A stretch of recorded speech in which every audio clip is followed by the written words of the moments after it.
Hello student, today we are going to discuss about the next step of agriculture practices, that is harvesting, threshing and winnowing।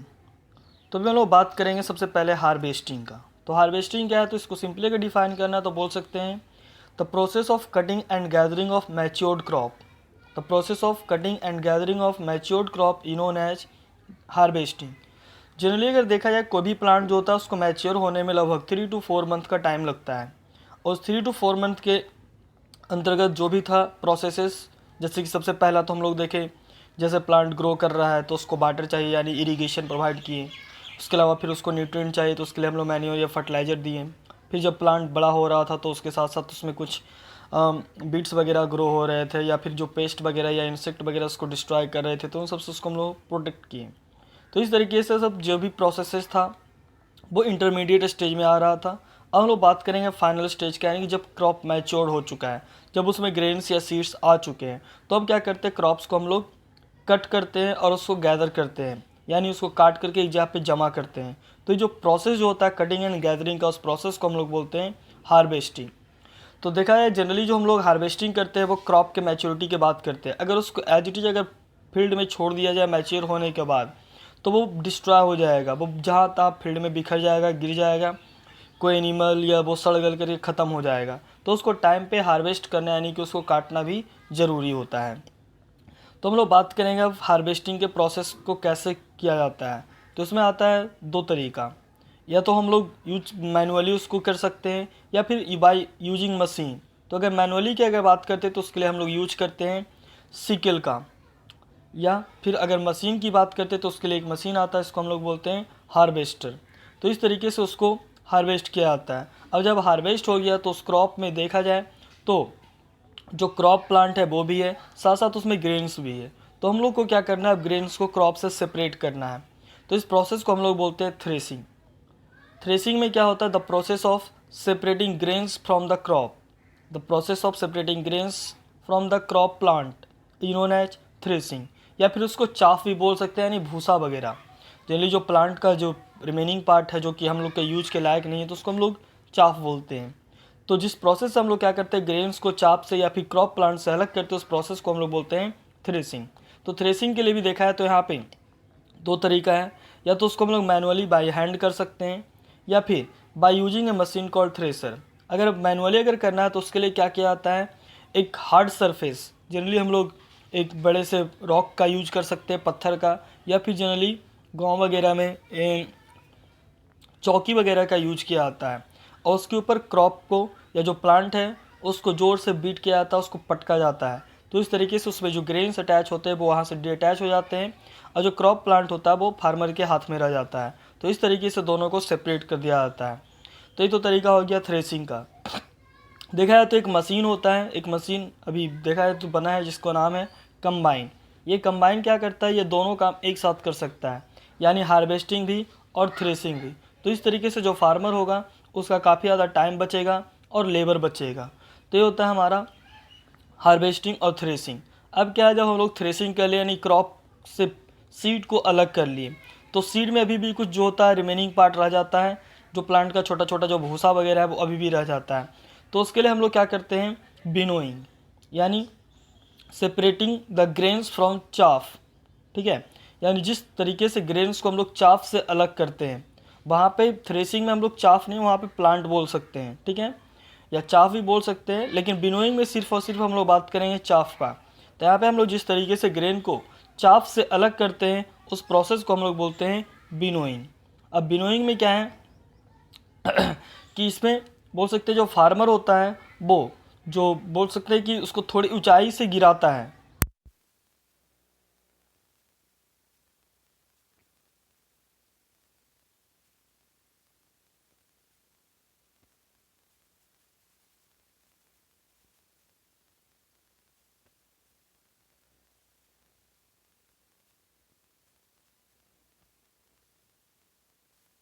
किया जाता है।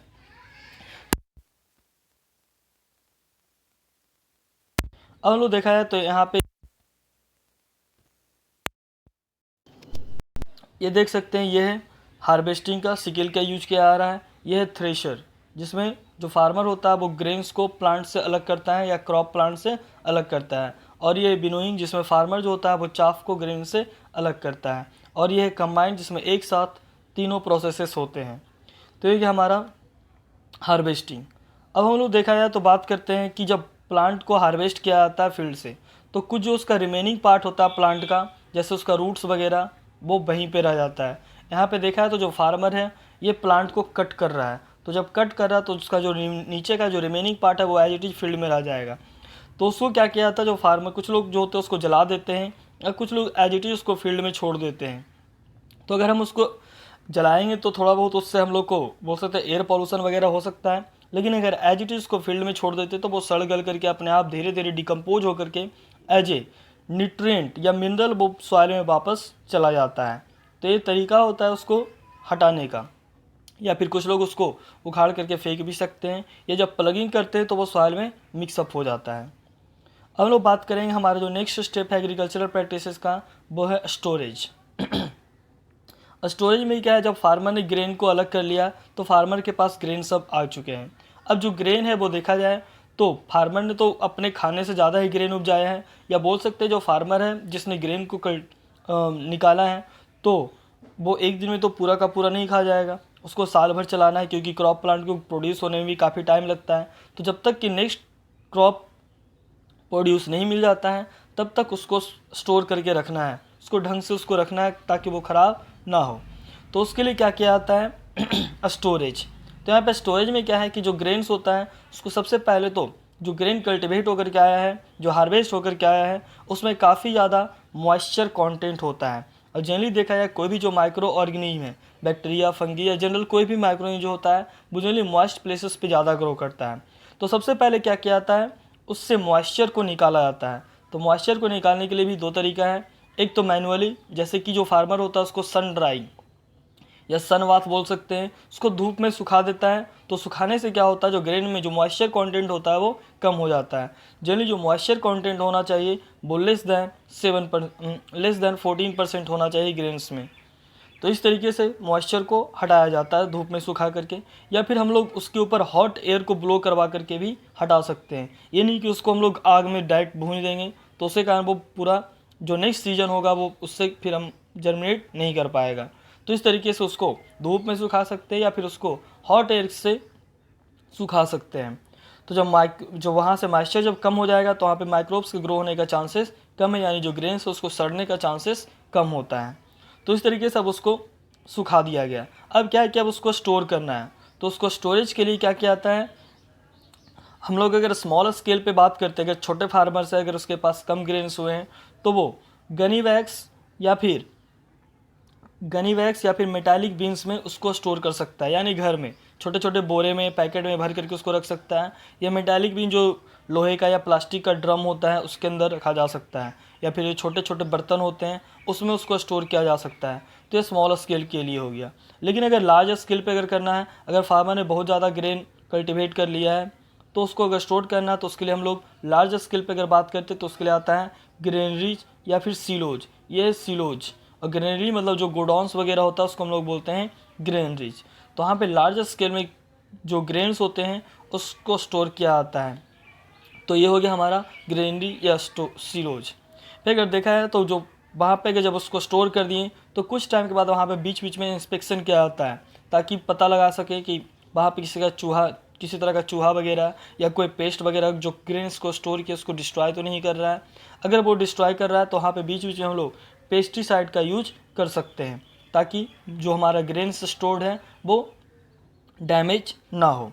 फिर अगर देखा जाए एक और स्टोरेज होता है, इसको हम लोग बोलते हैं बफर स्टॉक।